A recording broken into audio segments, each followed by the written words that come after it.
ऐसा होगा अगर आपका अमीर होना आपके लिए एक सजा बन जाए। कुछ ऐसा ही हुआ आज के कहानी के हीरो मैसरू के साथ। अमीर अरबपति का बेटा होने की वजह से उसे हर दिन क्लास के दूसरे सभी बच्चे चिढ़ाते रहते। फिर भी ये लड़का आम लोगों की तरह ही एक सरकारी स्कूल में पढ़ता। इतना ही नहीं, उसके छोटे कद की वजह से सब उसे छोटू चाय वाला कहकर मजाक बनाते। ओए छोटू चाय वाले। पर असल में अपना वो छोटू छुपा हुआ काकोई मास्टर था, जिसके शरीर पर जगह जगह जख्म के निशान थे, क्योंकि हर रोज कुछ शैतानी ताकतों से घिरे गुड्डे और हथियारे उसे ढूंढते रहते, जिनका मकसद बहुत ही क्लियर था, उसका पैसा और प्रॉपर्टी। कहानी की शुरुआत एक मजेदार नक चढ़े से अमीर बच्चे मैसरू साइगा से होती है, जो कि अब साइगा फैमिली के सारे पैसों का वारिस होने वाला है।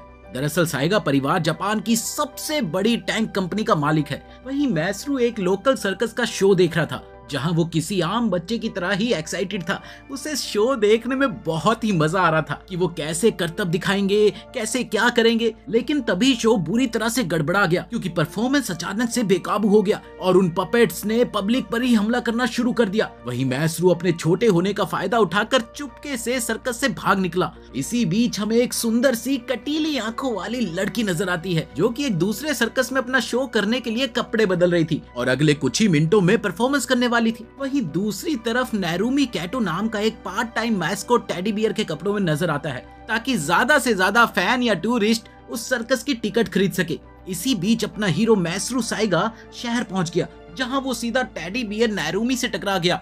वो उससे रिक्वेस्ट करने लगा कि प्लीज मुझे सर्कस के अंदर ले चलो प्लीज। पर उल्टा नैरुमी देखकर ये हैरान रह गया कि इतना साफ सुथरा लड़का, सेक्सी हेयर कट, महंगे डिजाइनर वाले कपड़े जो आम इंसानों की जेब से बहुत ऊपर है। उसे देखकर ऐसा लग रहा था जैसे शायद वो अपने अमीर माँ बाप से बिछड़ गया हो। मगर जब मैसरू एक बार फिर से गिड़गिड़ा कर उससे रिक्वेस्ट करता है तो नैरुमी उसे झिड़क देता है, चल भाग जा यहाँ से, अमीर बाप की बिगड़ी औलाद। अब मैसरू समझ जाता है कि टेडी बियर उसकी मदद नहीं करेगा, तो वो किसी और को ढूंढने के लिए निकल पड़ता है। अब इधर थोड़ी देर बाद नैरुमी को अपने बुरे बिहेवियर पर पछतावा होने लगता है, सिर्फ इसलिए कि बच्चा अमीर परिवार से है और उसकी दुनिया अलग होगी। इसके लिए ये बिहेवियर दिखाना उसे अब अच्छा नहीं लग रहा था। मैसरू जैसे ही आगे बढ़ा, नैरुमी उसे आवाज देने की कोशिश करता है, मगर ठीक उसी वक्त उसे एक अजीब सा अटैक शुरू हो जाता है। ऐसा भयानक पैनिक अटैक या दौरा जिसमें उसे अचानक घुटन और अकड़न होने लगती है।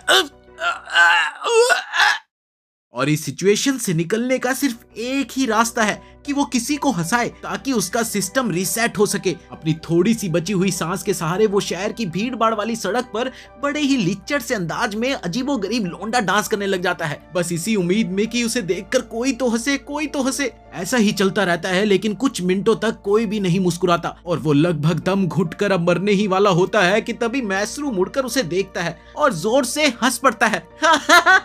इसके साथ ही कुछ सेकंड के अंदर ही नैरुमी मौत को छूकर टक से वापिस आ जाता है और वो मैसरू को थैंक यू बोलता है, जबकि मैसरू दोबारा अपने रास्ते को हो लेता है। उसे किसी की कोई परवाह नहीं है भाई। मैसरू अभी पलटा ही था कि इतने में 3 लंबे पतले काले कपड़ों वाले आदमी, जिनका रिश्ता किसी जॉन बनेगा डॉन ग्रुप से था, उसे घेर लेते हैं। अब ये दिखने में तो आम इंसान जैसे ही थे, पर असल में वो सिर्फ एक पपेट थे। नैरुमी सोचता है कि मैसरू ने उसकी जान बचाई है तो उसे भी कुछ करना चाहिए। इसी दौरान पहले वो खुद से कहता है, अरे ये अमीर बच्चे का झंझट रहने देने का भाई, खाली फोकट में कोई लफड़ा हो गया तो क्या करना भाई, चलते हैं चलते हैं। लेकिन तभी दिल के किसी कोने से उसका हीरा ठाकुर जाग जाता है। उसके अंदर का ये नेक इंसान हाथ पर हाथ धरे खड़ा नहीं रह सकता, इसीलिए वो अपनी खतरनाक कुंफू स्किल्स का इस्तेमाल करके उन काले सूट वालों से लड़कर मैसरू को उनके चुंगल से छुड़ा लेता है।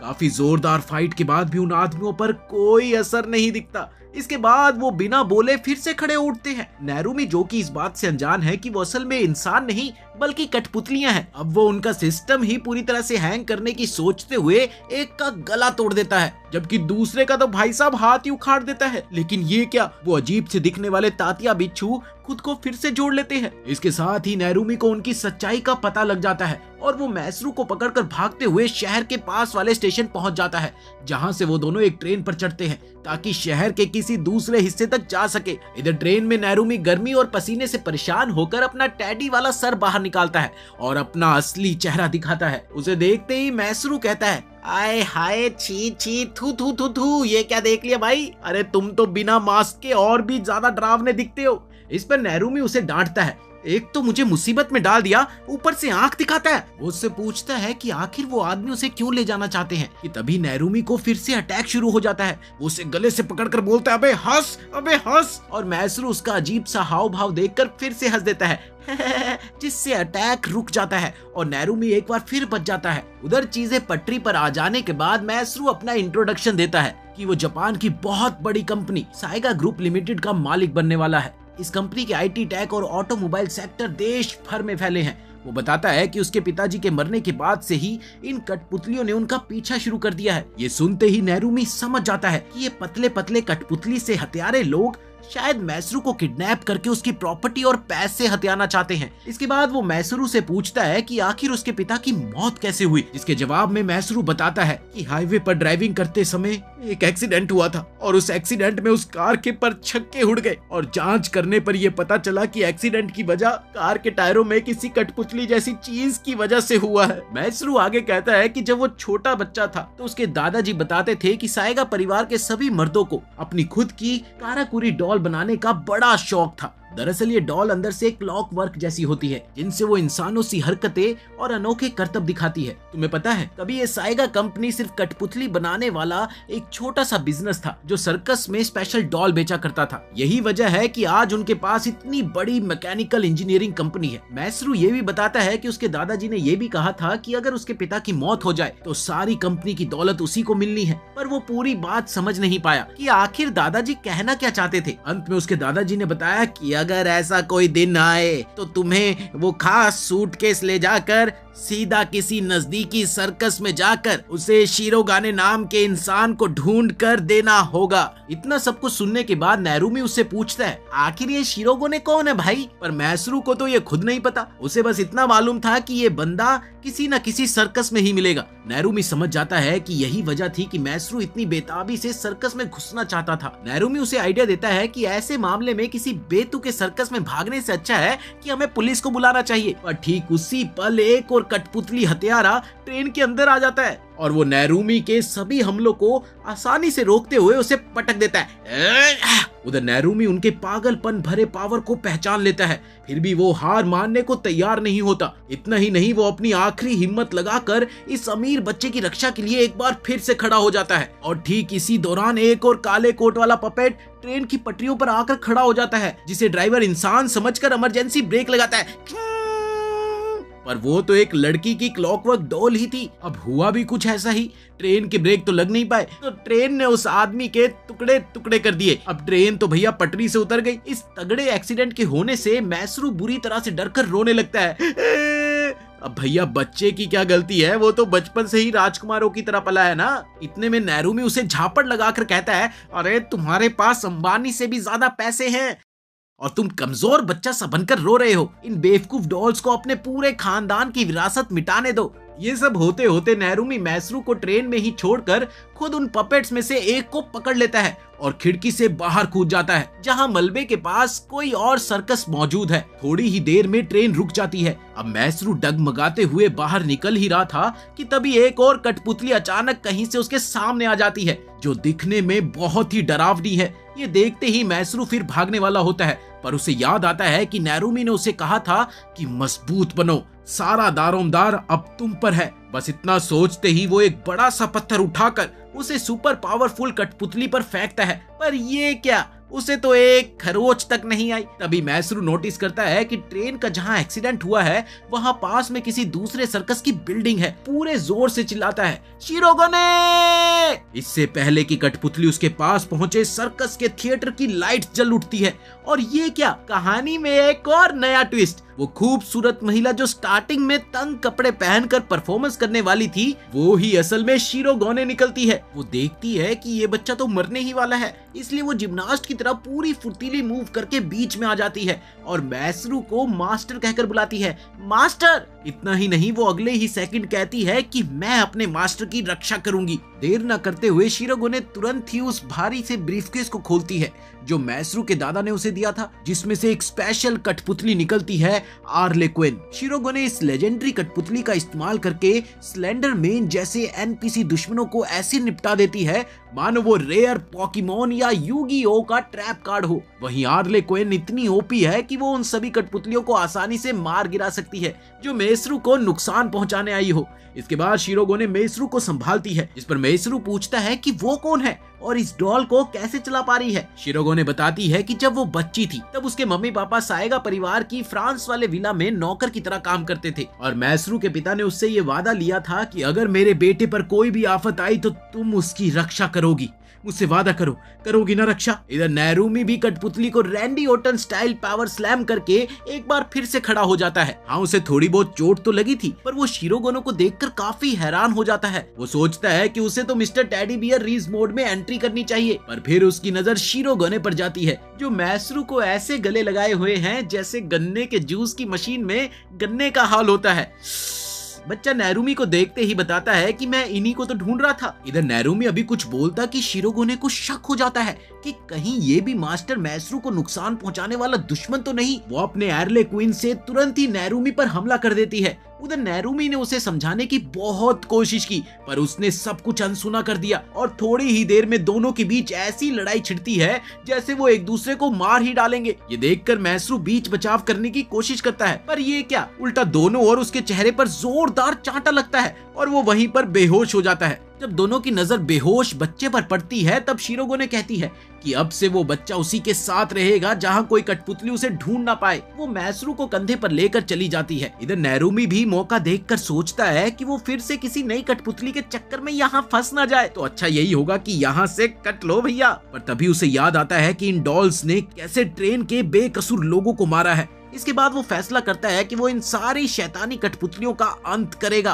और पता लगाएगा कि कौन इन्हें कंट्रोल कर रहा है और ये सब मैसरू के पीछे क्यों पड़े हैं। उधर साइड में खड़े एक अजीब सी आदमी की नजर ये सब तमाशा अपनी आंखों से देख रही थी, जो सब खत्म होने पर अपने बॉस को फोन करके रिपोर्ट देता है कि बॉस मिशन फेल हो गया। एक जैकलीन जैसी कमाल सी लड़की ऐसी कठपुतलियां चला रही है जैसे उनके मास्टर्स चलाते हैं। वो बॉस से पूछता है कि बॉस, क्यों ना हम पुलसिना नाम की दूसरी कठपुतली भेजकर नैरूमी, शिरोगोना और मैसरू तीनों का काम तमाम कर दे। इसके बाद नैरूमी को शिरोगोने और मैसरू कमजोर हालत में सड़क पर मिलते हैं, जहां वो कहता है कि वो एक डॉक्टर को जानता है जो तुम्हारा और इस लड़के का इलाज कर देगा। इस बात पर शिरोगोने उस पर भरोसा करते हुए उसके साथ क्लिनिक पहुंचती है, जहां डॉक्टर मैसरू के घाव को देखता है और आराम करने को कहता है। इसके बाद शिरोगोने नैरूमी से पूछती है कि वो उनकी मदद क्यों कर रहा है, जिसके जवाब में नैरूमी कहता है कि मैसरू ने मेरी जान बचाई थी तो मुझे भी उसका एहसान चुकाना है, बस इसीलिए मैं उसकी मदद कर रहा हूँ। और वो अपना कंडीशन भी समझाने लगता है। पर तभी खिड़की में एक और अजीब सी कठपुतली दिखाई देती है। शिरोगोने कहती है कि तुमने मैसरू को बचाया है इसलिए तुम मेरे साथी हो सकते हो, पर मुझे तुम्हारी बीमारी से कोई मतलब नहीं है, ये मैं पहले ही क्लियर कर देती हूँ। इसके साथ ही वो दोनों बाहर निकलते हैं ताकि उस कठपुतली और उसके मालिक का सामना कर सके।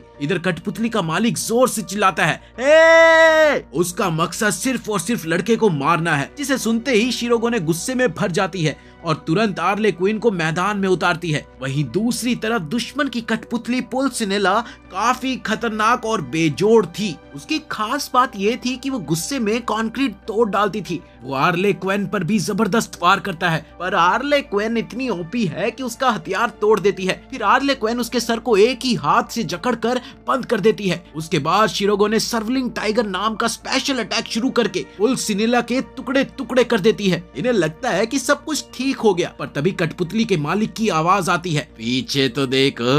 शिरोगोने जैसे ही पीछे मुड़ती है तो उसकी नजर कुछ गुंडों पर पड़ती है जो तेज तरार चाकू लिए मैसरू को घेर कर उसके टुकड़े करने ही वाले होते हैं। पर तभी नैरूमी झपट कर कुंफू स्टाइल में उन्हें क्लिनिक से बाहर फेंक देता है और वो सभी भाग जाते हैं। इसके बाद सब मैसरू के पास जाते हैं जो कि पूरी तरह से सुरक्षित है। इधर डॉक्टर वापस आता है और पूछता है, अबे ये क्या बवाल मचा दिया मेरे क्लिनिक में, पर सब उसे अनदेखा कर देते हैं मानो वो कोई साइड कैरेक्टर हो। उधर मैसरू ये सब देखकर रोने लगता है और खुद को दोषी मानता है कि उसकी वजह से सब मुश्किलों में फंसे हैं। तब नैरूमी उसे समझाता है कि इसमें मैसरू की कोई गलती नहीं है, वो तो बस एक आम जिंदगी जीना चाहता था। मगर तभी नैरुमी को एक बार फिर से जोनाफा का झटका शुरू हो जाता है, जिसके बाद वो मैसरू से कहता है कि प्लीज मुझ पर हंसो, पर बच्चा समझ नहीं पाता और रोता रहता है। थोड़ी देर में डॉक्टर बताता है कि नैरुमी को मर्दों वाली वो बीमारी है जिसमें आसपास का कोई दुखी हो तो उसका दम घुटने लगता है और उसे इसके लिए किसी को हंसाना पड़ेगा वरना वो मर भी सकता है। ये सुनकर नैरुमी बौखलाकर बाहर भागता है और अपना लौंडा नाच करने लगता है, लेकिन सभी सुपरमार्केट के लोग उसे टिकटॉकर समझकर भागने लगते हैं। भागो, अरे टिकटॉकर है ये, भागो यहाँ से। इधर जब शिरोगोने और मैसरू को उसकी बीमारी का पता चलता है तो वो उसका पीछा करते हैं। उसे संभालने की कोशिश में कभी कभार तो उसे इतना पीट देते हैं कि आसपास के लोग हंस पड़ते और इसी तमाशे के बीच वो जानलेवा दौरे से बच जाता है। इसके बाद नैरुमी उन्हें अपने घर रुकने का न्योता देता है ताकि मैसरू को सुरक्षित रखा जा सके और थोड़े दिनों में ही तीनों साथ रहने लगते हैं, मानो जैसे वो लोग एक परिवार हो। इसके बाद मैसरू नैरुमी को बताता है कि वो किसी मिस्ट्रेस के पेट से जन्मा था। माँ के मरने के बाद कोई वकील उसे उसके बाप से मिलाने ले गया। वो हमेशा से कमजोर और गरीब रहा, जिसकी वजह से लोग उसे तंग करते रहते थे। पर अब अचानक से सारी जायदाद उसे मिल गई जो उसे कभी चाहिए भी नहीं थी। उसे तो बस अपनी माँ की एक खूबसूरत कब्र बनानी थी। नैरुमी ये सुनकर सेंटी हो जाता है। वो मैसरू को पुराना एल्बम दिखाकर समझाता है कि वो भी कभी कमजोर और सिंगल पसली था और अब देखो मेरे डोले शोले, हर छोटी बात पर रो दिया करता था मैं, पर मेहनत से मैं इतना ताकतवर बन गया हूँ कि आज वो जो है ना एंड्रयू टेट या लोगन पॉल जैसे बंदों को एक पंच में गिरा सकता हूँ। ये देखकर मैसरू खुश हो जाता है और नैरुमी से गुजारिश करता है कि उसे भी मजबूत बनाना सिखा दे बस। इसके बाद वो उससे रिक्वेस्ट करता है कि वो उसे छोड़कर कभी ना जाए जैसे औरों ने किया। ये सुनकर नैरुमी मान जाता है और शिरोगोने की तरफ नजर फेरता है, लेकिन उसकी नजर उसकी खूबसूरत टांगों पर अटक जाती है। उसी रात मैसरू बाथरूम जाने के लिए उठा कि तभी अचानक एक पपेट दीवार तोड़कर अंदर घुस गया और उसने मैसरू को किडनैप कर लिया। उधर आवाज सुनकर शिरोगोने और नैरुमी भी जाग गए, पर जल्दबाजी में शिरोगोने आर्ले क्विन को भूल जाती है, जिसकी वजह से कठपुतली गैंग उसे फौरन ही काबू कर लेते हैं। नैरुमी बीच बचाव करना चाहता है पर कुछ गुंडे उसे पकड़ लेते हैं और दोनों की आंखों के सामने ही वो गाड़ी में मैसरू को डालकर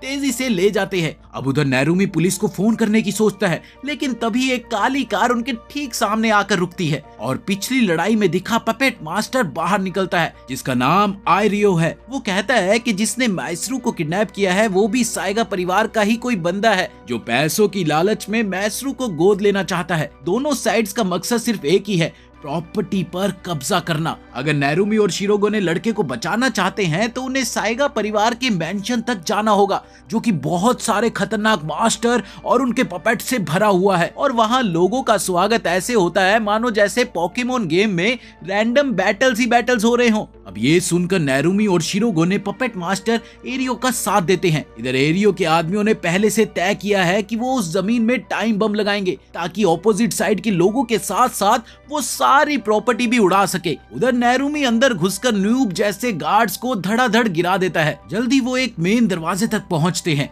जहां एक अल्टीमेट साइगा पपेटियर पहरा दे रहा है। अब जैसे ही कोई आदमी उसे खोलने के लिए जाता है तो एक छिपी हुई मशीन से उनका कीमा बन जाता है। खच खच खच खच खच खच खच खच। अब शिरोगोने को ये झंझट बकवास लगता है, इसीलिए वो अर्ले क्वीन को लेकर आती है और उस दरवाजे और गार्ड्स दोनों को ही तहस नहस कर देती है। इधर मैसरू एक आलीशान बिस्तर पर होश में आता है, जहां वही किडनैपर जो कि उसका अंकल जिंजी है उसे बताता है कि वो उसे अपने बेटे के रूप में गोद लेना चाहता है, पर बस पैसों के लिए और कुछ नहीं। अब ये सुनते ही मैसरू समझ जाता है कि ये भी उसके पापा की तरह ही खराब इंसान है, तो वो उसके कमर के नीचे लात मारकर भाग जाता है। इसी दौरान एक पुराने कमरे में उसे अपने पिता की एक डायरी मिलती है, जिसे पढ़कर उसे एहसास होता है कि असल में इसके पिता ने ही पपेटियर्स को एक दूसरे को मिटाने के लिए उकसाया था। इधर जेंजी मैसरू को फिर से पकड़ लेता है। ओहो, तो तुम यहाँ छुपे हो। उधर नैरुमी और शिरोगोने घर में दुश्मनों से लड़ते हुए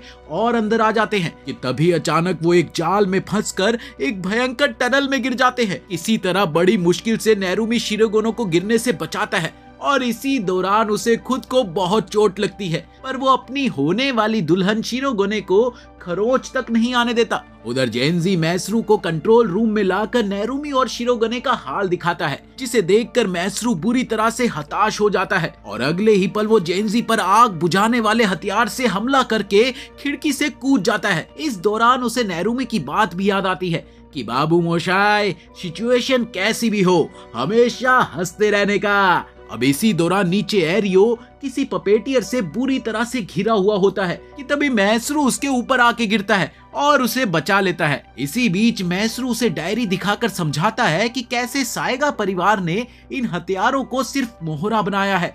ये सुनते ही एरियो को बहुत गुस्सा आ गया और वो मैसरू का साथ देने को तैयार हो गया। इसके बाद दोनों जेनजी के पास जाते हैं, जहां जेनजी उसे ये धमकी देता है कि अगर मैसरू उसके गोद लेने के समझौते पर साइन नहीं करेगा तो वो उसके साथियों को काट देगा, काट। उसने कोई डोर से चलने वाली कठपुतली को उन दोनों पर ही तैनात कर रखा था। अपने दोस्तों का ये हाल देखकर मैसरू साइन करने के लिए मान जाता है कि तभी मास्टर ने उसे बताया, चीटिंग चीटिंग कर रहा है तेरा चाचा, एक नंबर का धोखेबाज है ये। अब ये सुनते ही वो अपने चाचा की टांगे तोड़कर वहां से भाग जाता है और फिर पपेट मास्टर की मदद से सीधा अपने दोस्तों के पास पहुंचता है, जहां दरवाजे के खुलते ही वो एक बार फिर से जेनजी के कब्जे में आ जाता है और इस बार जेनजी ने उसका स्वागत अपने कटर पपेट से किया, जिसने सीधा मैसरू पे हमला करके उसके हाथ को ब्लेड से घेर दिया। अगले ही पल जेनजी की आवाज आती है, अरे अब तो साइन कर दे भरोसे वाले, वरना ये हाथ हमको दे दे। इसी बीच शिरोगोने लपक कर बीच में आती है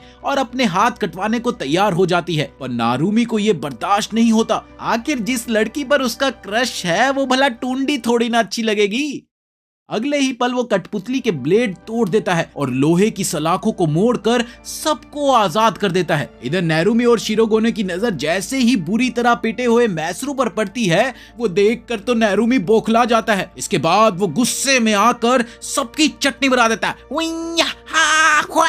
इसी बीच शिरोगोने को दुश्मनों की वजह से पैर में बड़ी चोट लगती है और थोड़ी ही देर में नेरुमी खुद भी दबोचा जाता है। लेकिन इसी दौरान मैसरू हिम्मत जुटाकर आर्ले क्वीन के तार थाम लेता है और फिर स्पिनिंग टाइगर अटैक चलाकर सबको बचा लेता है। ये होता है ना हीरो। लेकिन तभी अचानक से बम फटने लगते हैं, भुशक्या ढुश, और थोड़ी ही देर में सारी बिल्डिंगें गिर जाती है। इधर एरियो ने मदद की कोशिश की, पर मैसरू बुरी तरह से मलबे में फंस जाता है। उधर नेरुमी शिरोगोने को बचाने के लिए बाहर भेजता है, तुम बाहर जाओ, और खुद उस आग और मलबे में कूदकर मैसरू की रक्षा करता है। इसी बीच ज्यादा जोर लगाने से नेरुमी को फिर से अटैक आ जाता है। तब वो मैसरू से कहता है, हंसते रहो, तुम एक दिन मुझसे भी ज्यादा मजबूत बनोगे, हंसते रहो। पर ये क्या, धीरे धीरे बढ़ती आग और धुएं की वजह से मैसरू वहीं पर बेहोश हो गया। अगली सुबह तक सब कुछ जलकर राख में तब्दील हो चुका था। वहीं मैसरू की आंख जैसे ही खुली तो वो देखता है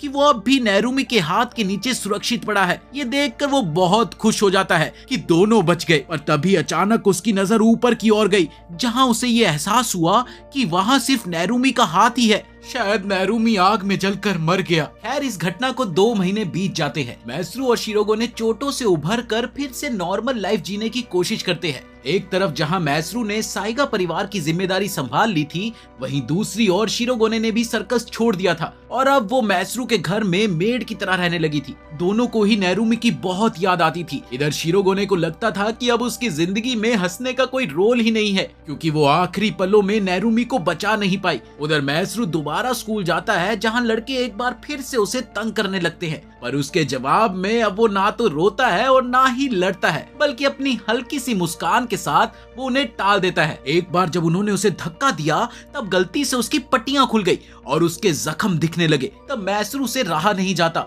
और वो अपनी कमीज उतारकर सबको अपने टांकों के निशान दिखाता है और कहता है, मेरी जान लेने के लिए दुनिया में इससे भी कई बड़े खतरे घूम रहे हैं और तुम्हारी गुंडागर्दी अब मेरे लिए कुछ भी नहीं है। इसके बाद वो कहता है वो तो अब बस उस आदमी की तरह मुस्कुराकर जीना चाहता है जिसने उसकी जान बचाई थी। इसके साथ ही स्कूल खत्म होने पर वो शिरोगोने को किसी सर्कस में ले जाता है ताकि वो दोबारा सर्कस से जुड़कर अपनी जिंदगी में खुशी ला पाए। उधर अमेरिका में सिल्वर हेयर फ्रेंच इंसान नेरुमी की अस्पताल में देखभाल कर रहा था। वो गाय किसी लूसिल नाम की एक औरत के निर्देशों पर काम करता था। दरअसल यही महिला शिरोगोने की बचपन की यादों में भी थी। वो लड़का बताता है कि जापान में एक मिशन के दौरान उसने जलती हुई बिल्डिंग के मलबे के अंदर नेरुमी को ढूंढा था। उसे फिर अमेरिका लाया गया और एक ऐसे अस्पताल में भर्ती किया गया जहां 2000 बच्चे इस अटैक की बीमारी से पीड़ित है। उसने नेरुमी के कटे हाथ की जगह एक नकली पपेट का हाथ लगा दिया और खास दवाइयों से उसकी रिकवरी भी तेज होने लगी। इसी बीच नेरुमी होश में आ गया, पर उसे अपना नाम तक याद नहीं था।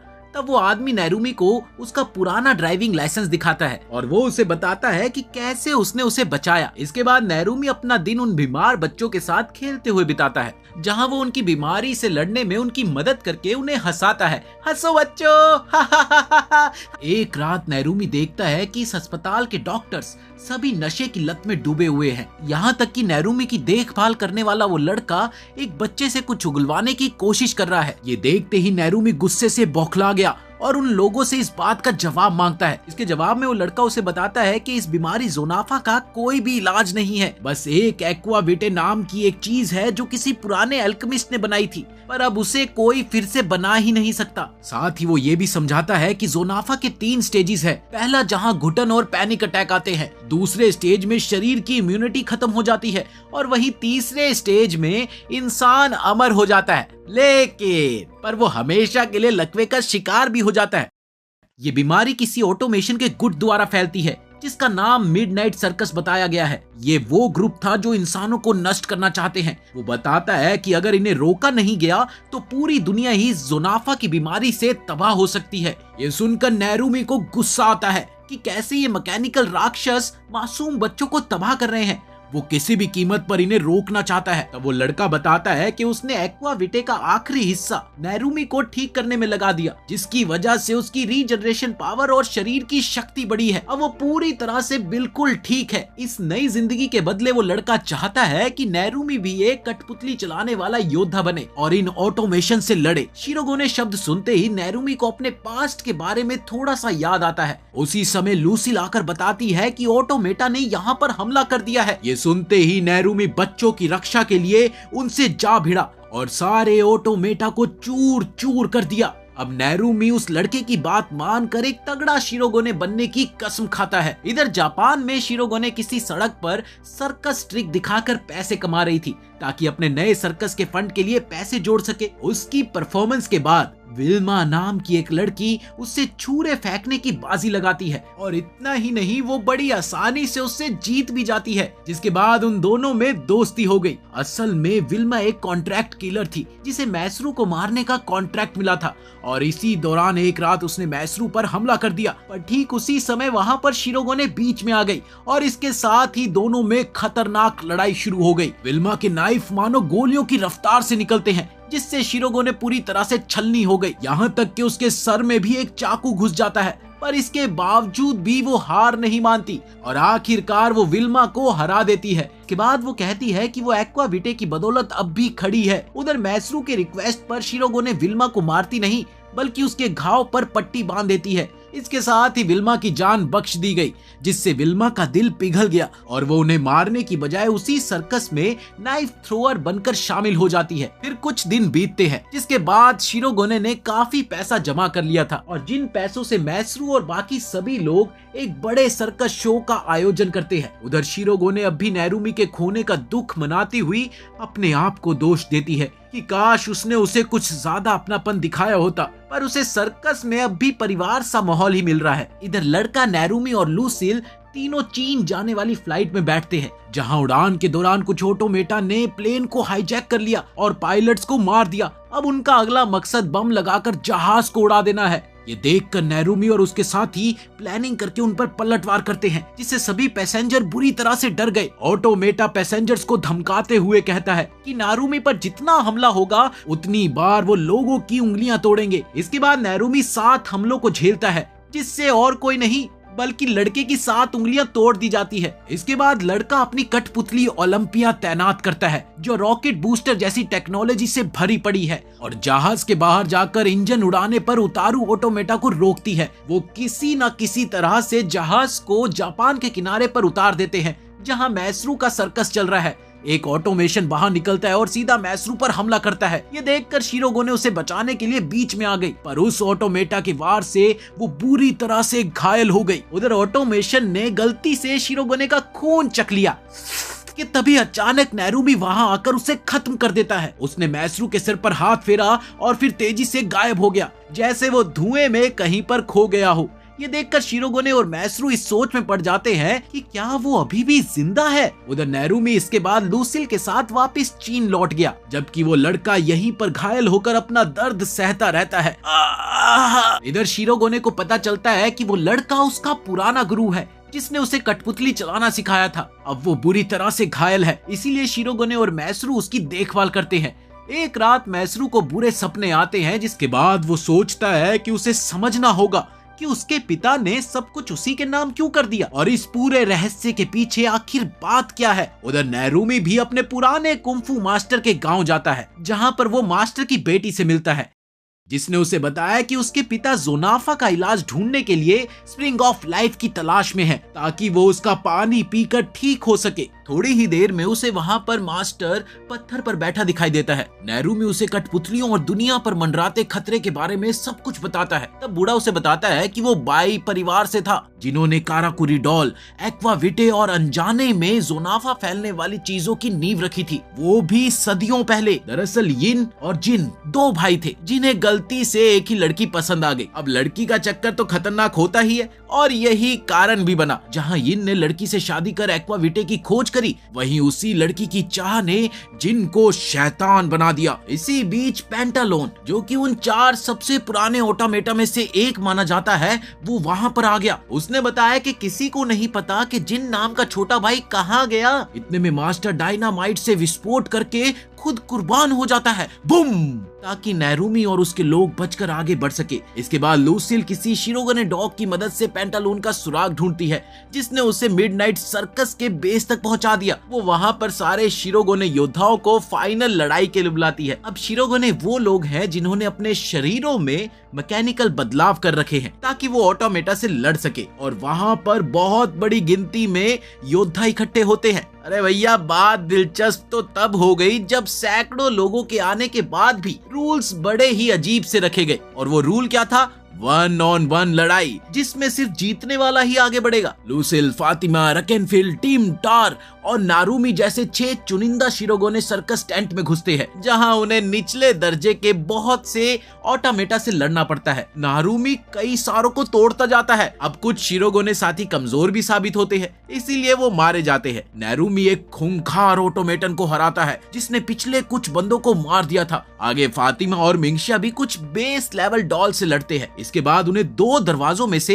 एक दरवाजा चुनना होता है, जिसके बारे में ऐसा कहा गया है कि ये दरवाजा लेडी फ्रांसीन तक जाता है, यानी कि जिसके लिए ये सब ऑटोमेशन काम करते हैं, उस लेडी तक जाएगा ये दरवाजा। और वहीं दूसरा दरवाजा डाउटोर नाम के दुश्मन की चाल हो सकती है। इरियो, जो कि पपेट मास्टर होने के साथ साथ एक अमीर और उबा हुआ सा आदमी था, दोबारा कहानी में आता है। उसका साथी इरेन उसे मनाकर वापस युद्ध में चलने की जिद करता है, जिसके बाद उसने अपने पुराने गांव जाकर कई सारे हथियार उठाए और फिर वो रेगिस्तान का सहारा लेकर मिडनाइट सर्कस के अड्डे तक पहुंच ही गया। उधर नारुमी एक लंबी सीढ़ी से नीचे उतरता है, जहां उसे डाउटोर स्क्रीन पर दिखता है। वो बताता है कि ये कोई आम कमरा नहीं है, बल्कि स्पाइक्स वाला कमरा है, जो हर 3 मिनट में थोड़ा सा नीचे सरकेगा और शायद कुल 18 मिनट में सबको कुचल देगा। इसके बाद नारुमी एक रोबोटिक शिरोगोने रेना को बेहोश कर देता है, ताकि दूसरे लोग बच निकले, और वो खुद स्पाइक्स को रोकने में लग जाता है। इसी दौरान शरीर में वो जगह जगह से छलनी होता जाता है, पर आखिरकार उन्हें भी बचा ही लेता है। आगे जाकर उसे कुछ और शिरोगोने मिलते हैं, जिनमें से 2 की लाशें नीचे जमीन पर दिखती है। अब इधर अचानक एक बहुत बड़ा क्रशर उन्हें कुचलने आया ही था कि एक महान शिरोगोने 5 मिनट तक उसे रोक कर रखता है और अंत में अपनी जान तक दे देता है। और इस दौरान नारुमी और रेना आगे बढ़ते हुए आखिरकार मेन सर्कस एरिया में आते हैं, जहां पर 4 पुराने ऑटोमेटा पहले से ही मौजूद थे, जिनका नाम था पेंटालोन, डाउटोर, कोलंबियन और आर्ले क्वीन। और ऊपर की ओर फ्रांसीन डॉल सिंहासन पर बैठी नजर आती है। वहीं बाहर के ग्राउंड में छोटे रैंक वाले शिरोगोने हजारों ऑटोमेटा से लड़ रहे थे, और अंदर आते ही नारुमी के साथी इन 4 पुराने डॉल से भिड़ गए ताकि नैरूमी स्टेज पर चढ़कर उस डॉल फ्रेंसिन को सीधे चुनौती दे सके। इसी दौरान हार्ले क्विन बच निकलता है और नैरूमी के पीछे दौड़ता है। रेना उसे रोकती है पर वो एक झटके में ही ढेर हो जाती है। बाकी शिरोगो ने हथियार लेकर सैकड़ों की गिनती में आ रहे ओटामेटा को रोकने की कोशिश करते हैं। इधर कमजोर दिख रहे नैरूमी ने अपनी पूरी शक्ति से डोल को घूसा मारा पर वो तस से मस तक नहीं हुई। उल्टा नैरूमी नीचे जमीन पर गिर गया। तभी लूसिल और उसके साथी फातिमा, मिंगशिया और बाकी लोग भी वहां पर आ गए, जो अपने साथ एक एंजेलिना नाम का पपेट लेकर आए जिसका चेहरा लेडी फ्रेंसिन से मिलता जुलता था। सीता और गीता कुछ सेकंड के लिए पुराने ओटामेटा इस चक्कर में पागल बन जाते हैं, पर डाउटोर को इस बात का पता लग गया और उसने अपने अगले ही वार से लूसिल को घायल कर दिया।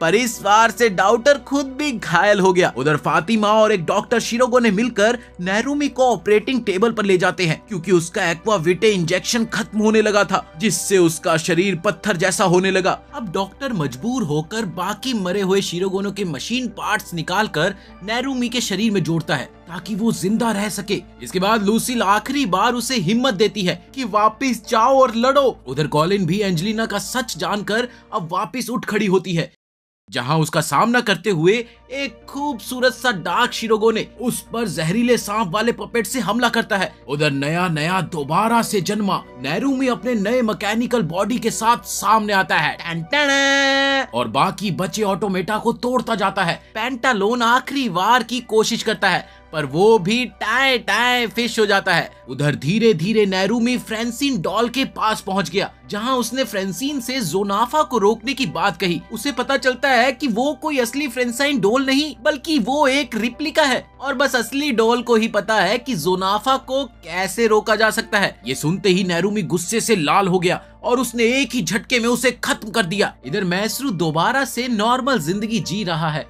और शिरोगोने को नैरूमी की याद सताती है। तुझे याद न मेरी आई। तब एक आदमी उससे कहता है कि कभी किसी को अकेले आगे बढ़ने देना ही सच्चा प्यार होता है, पर शिरोगोने इस बात पर ध्यान नहीं देती। वो फिर भी उसे ढूंढने निकल पड़ती है। फिर आता है वो पल जब रास्ते में नैरूमी और शिरोगोने मिलते हैं, लेकिन नैरूमी अपनी अधिकतर याददाश्त खो चुका है। अब वो उसे फ्रेंसिन डॉल समझता है। उसे ऐसा लगता है कि सारे दुखों की जड़ यही है।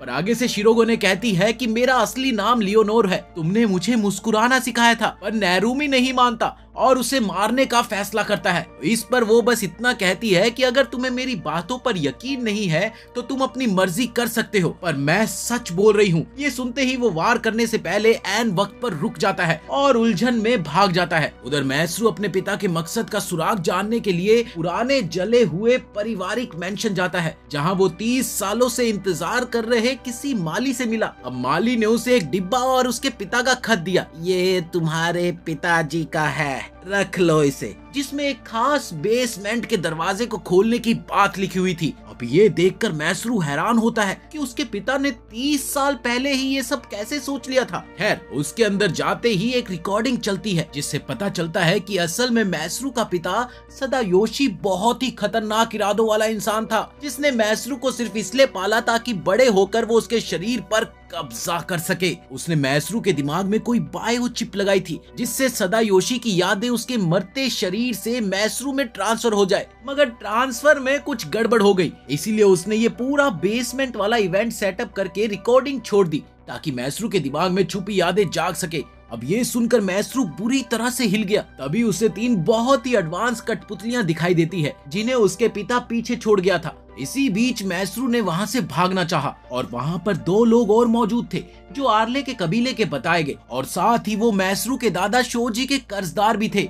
अब वो सामने आकर मैसरू पर हमला कर देते हैं। उन्हें ये ऑर्डर था कि अगर मैसरू इस कमरे में घुसा तो वो उसे मार दे ताकि सदायोशी की दोबारा जिंदा होने की प्लानिंग रुक जाए। उधर मैसरू जैसे तैसे बचकर एक कमरे का दरवाजा अंदर से बंद कर लेता है, लेकिन तभी अचानक एक आवाज ने उसे सूटकेस खोलने का तरीका बताया, जिससे वो उन 3 कठपुतलियों की मदद लेकर हमलावरों को हरा देता है। थोड़ी ही देर में उसे पता चलता है कि दरअसल वो आवाज एक छोटे पंछी नुमा कठपुतली की है, जिसे उसके पिता ने नए सदायोशी को इंस्ट्रक्शन देने के लिए बनाया था। पर अब वो मैसरू के साथ है। उसे ये भी पता चलता है कि शोजी अभी भी जिंदा है, मगर उसका शरीर आधा खराब हो चुका है, इसलिए उसे किसी खास लिक्विड भरे टैंक में रखा गया है। वो आदेश देता है कि मैसरू को उसके पास लाया जाए ताकि उसे पता चले कि वो वाकई में मैसरू है या सदायोशी। बस फिर क्या था, कबीले के लोग उड़ती हुई कारों में मैसरू को उठाकर ले जाते हैं। वहाँ शोजी उसका इंतजार कर रहा होता है और वो उसे देखता है, पर वो ये मानने को तैयार नहीं था कि ये मैसरू ही है। उसे तो वो बिल्कुल सदायोशी ही लग रहा था और इसीलिए वो उसे सदायोशी ही कहता है। इसके बाद शोजी ने मैसरू को अपना खून जबरन पिला दिया, जिससे मैसरू सदियों पुरानी अपनी पास्ट की यादें देखने लगता है। दरअसल 200 साल पहले बाई यिन नामक एक आदमी ने अपने छोटे भाई बाई जिन को छोड़ दिया और जापान आकर किसी शोजी नाम के बच्चे को डॉक्टरी और तलवारबाजी सिखाने लगा। समय के साथ साथ शोजी भी बड़ा हो गया और वो किसी विदेशी महिला एंजेलिना, जो कि लूसिल की बेटी है, उससे मिला और उसे एंजेलिना से प्यार हो गया। दोनों ने साथ में मिलकर एक सफल पपेट बिजनेस खड़ा किया। अब धीरे धीरे समय बीतता जाता है और उसके साथ साथ उन्होंने डीन नामक एक बच्चे को गोद ले लिया, जिसका दूसरा नाम शिरोगोने रखा जाता है। अब आता है कहानी में ट्विस्ट, क्योंकि सदायोशी दरअसल वही बाई जिन निकला जो अलग अलग शरीरों में जीता रहा है। सारी बातें देखकर शोजी फिर भी समझ नहीं पाता कि मैसरू असल में है कौन। इसी बीच मैसरू वहां से भाग निकलता है और सीधा शिरोगोने से टकराता है, पर ये क्या, इधर वो आदमी भी उसे मारने पर उतारू हो जाता है। अंत में मैसरू जब किसी पहाड़ से गिर रहा होता है तब उसे याद आता है कि by Jin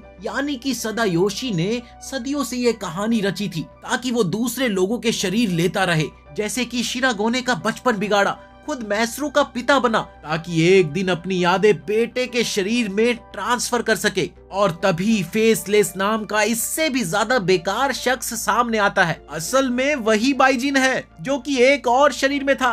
oh my God, कितनी कंफ्यूजन है यार। वो शिरोगोने को उठा लेता है और साथ ही मैसरू को धमकी देता है कि अगर शिरोगोने को बचाना है तो मेरे खेल में उतरो, वरना मैं तुम्हारी बॉडी पर भी कब्जा कर लूंगा। कि तभी अचानक सबको एक एक करके जुनाफा का अटैक शुरू हो जाता है। धीरे धीरे पूरी दुनिया भर में जुनाफा का प्रकोप बढ़ जाता है, जैसे कि कोरोना का बढ़ गया था। एक और जहां वो फेसलेस टीवी पर सामने आकर विशाल कठपुतलियां तमाम जगहों पर फैलाता है, वहीं मैसरू अपनी कठपुतली पर चढ़कर उनसे लड़ता है। पर दरअसल बात ये थी कि वो पपेट्स जुनाफा बग से बने थे। उधर नेरुमी हैरी नाम के मशीन से वायरस मिटाने की कोशिश करता है। चारों तरफ डर का माहौल बढ़ता जाता है और फिर आखिरकार मैसरू एक रॉकेट में बैठकर अंतरिक्ष स्टेशन में पहुंचता है जहां पर फेसलेस छिपा था। इधर लियोनोर, जो कि शिरोगोने का असली नाम है, एक पागल ऑटोमेटन हार्ले क्विन के हाथों शादी का जोड़ा पहनने को मजबूर होती है, पर नेरुमी उसे बचा लेता है और साथ ही अपने प्यार का इजहार भी करता है, मैं तुमसे बहुत प्यार करता हूँ। उधर मैसरू ऑर्बिट में फेसलेस से लड़ता है। अब फेसलेस ने दोबारा मैसरू का दिमाग ओवरराइड करना चाहा, पर लियोनोर के खून में मिली एक्वाविटे की ताकत मैसरू के शरीर में भी पहुंची थी, जिससे उसने फेसलेस की डाउनलोडिंग को ही फेल कर दिया और फिर वो फेसलेस के अंतरिक्ष स्टेशन का रास्ता मोड़कर समुद्र में गिरा देते हैं। वहीं दूसरी ओर लियोनोर गाना गाकर दुनिया भर में जोनाफा के मरीजों को शांत करती है और अंत में फेसलेस अपने ऑटोमेटा के साथ ही मरना पसंद करता है। 6 साल बीत जाने के बाद नेरुमी और शिरोगोने शादी कर चुके हैं। वो लोग दुनिया घूमकर सर्कस के शो करते हैं। उधर मैसरू उसी तरह टेडी बियर वाली कॉस्ट्यूम पहनकर उनके शो की एडवर्टीजमेंट कर रहा है और इस तरह काराकुरी सर्कस खत्म होता है। अगर वीडियो अच्छी लगी हो तो लाइक करें और ऐसे ही मजेदार एनिमे सुनने के लिए हमारे चैनल को सब्सक्राइब कर लो। मिलते हैं अगली वीडियो में।